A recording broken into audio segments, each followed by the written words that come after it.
Okay, the purpose of this video is going to be taking a look at ItsLearning and some features on ItsLearning that you might be utilizing throughout your virtual learning experience. So the first thing is a reminder about how to get into ItsLearning. If you are on an HCPS device, then you should just go ahead and open up your Google Chrome, and it should bring you to your tile page. If for some reason it doesn't, just go ahead and click that home page button, which should again bring you to your tile page. If you are not on an HCPS device, then you should go ahead and put in the URL start.hcps.org and log in with your school username and password. That will allow you to access this tile page and allow you to have kind of one sign-in for all of these different tools. So when it's time for class, you should always log in to ItsLearning. And you should be ready to go with whatever course you are taking. So in this case, we'll be taking social studies. When you get into ItsLearning, you'll see your courses are now in these nice tile boxes. Yours would say, you know, social studies, math, science, PE, etc. Since I only teach one course, then I only have one course button. But you'll see that your social studies class always has an SS at the beginning, and then it says Ancient World History. You also see my name here. Okay, so you're going to go ahead and click that tile before class starts. I'm going to go ahead and change this real quick into a student view so you all see what you see. So when you log in, the first thing it's going to show you is the overview section. So there might be some lessons that you'll see that are open. I might have made some announcements like, hey, look here, do this, whatever the case might be. You could also see if there are specific tasks that you are required to do, maybe just as reminders or events that I could put in, like maybe we don't have school because of the holiday or something like that. So you will always see our lesson here. Somewhere on there you will also see the date, just in case you're confused about, okay, is this the lesson I'm supposed to be doing today, etc. If you hit show more, you might see some additional pages or tools that we'll be using. But really all you have to do in this particular thing, unless you need to start somewhere else, is just hit the start button, and then it puts you into a playlist. So this playlist goes in the order that I have want you to go in. So at least the first time you should do it as directed, and then if you need to go back or look at other things, then you're able to do that. So in the playlist, it'll typically start with some kind of note, and we'll give you some kind of information as to what we'll be doing that day. I'll also always have the date so you know exactly if you are on the right lesson or not. If any time there's information that you don't feel like you can read or you're struggling with, you can actually use this immersive reader button, and what that will do is it will actually read the text on the page for you. All you have to do is hit play. Make sure you adjust your voice settings so that you can hear it.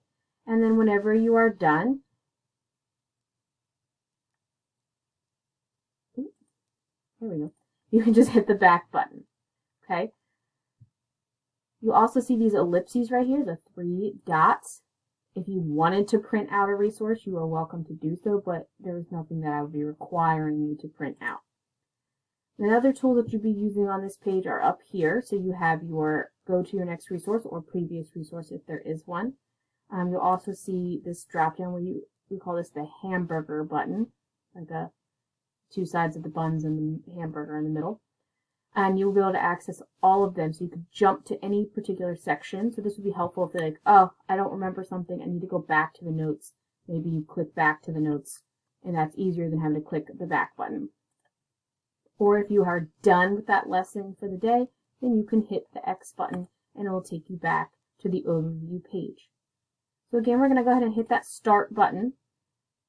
So I've read, okay, this is my first day. It's telling me to use the black arrows. So I'm going to go to the next resource. Oh, there we go. Welcome period 1. So this is just a reminder of the time. So if you're not sure what period you might be, well, hopefully you can tell the time. So if you know it's, okay, it's 8:05, my first class of the day, then we can quickly know that this is where you need to be. This will almost always have, your first note will almost always have your access to your Teams meeting. So all you'd have to do is actually click the link right here, and it will take you into Microsoft Teams and prepare you for our meeting for the day. I do remind you to make sure that your microphone is muted, so not on your computer. You don't need to mute your microphone on your computer, but once you get into Teams, then you'll make sure that you've muted your microphone before you try to join the Teams meeting. This helps prevent feedback issues, people talking over each other, etc. If you have headphones, earbuds, you want to have those plugged in, ready to go, or if you're just using the speakers, make sure they're at an appropriate volume and that they are ready to listen. So once you're in the meeting, so once I allow you in the meeting, you're going to want to open up that chat feature I showed you so that you can communicate, because that's going to be probably the #1 way that you communicate in the big class Teams meeting, since there's so many of us. Okay, so when you're done, so say we do our Teams meeting, I tell you to continue with your lesson, you would just continue to click next resource and complete the assignments as necessary. When you're all done, like I said, all you have to do is close this plan, and then you will be all finished for the day.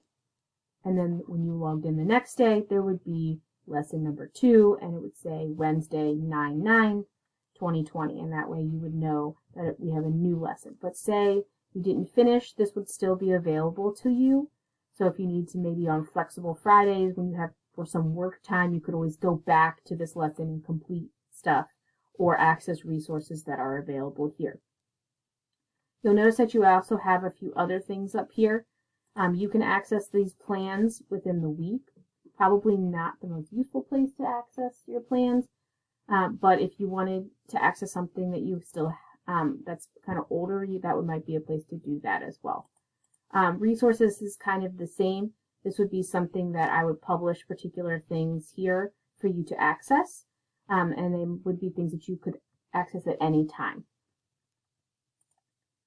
So here you can look at any kind of reports that are posted.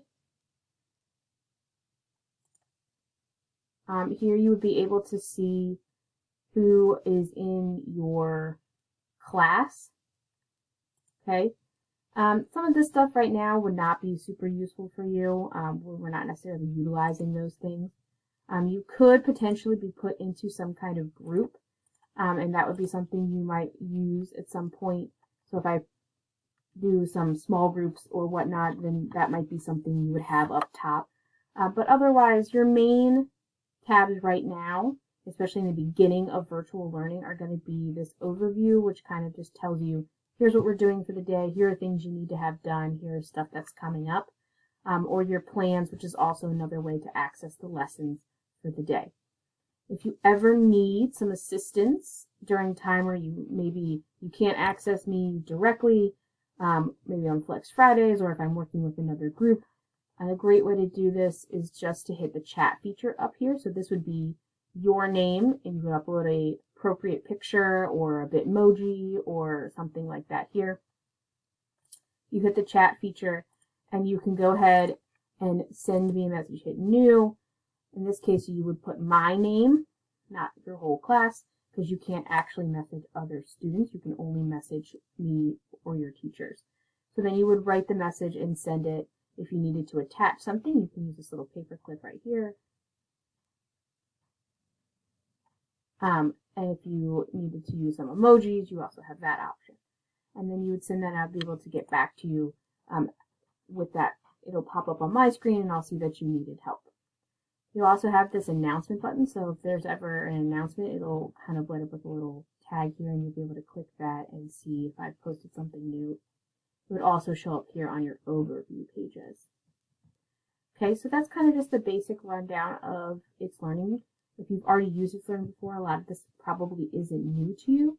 The only thing that might look new is the playlists. Some teachers have used it in the past year, and some people still just use the pages that we've seen in the original ItsLearning.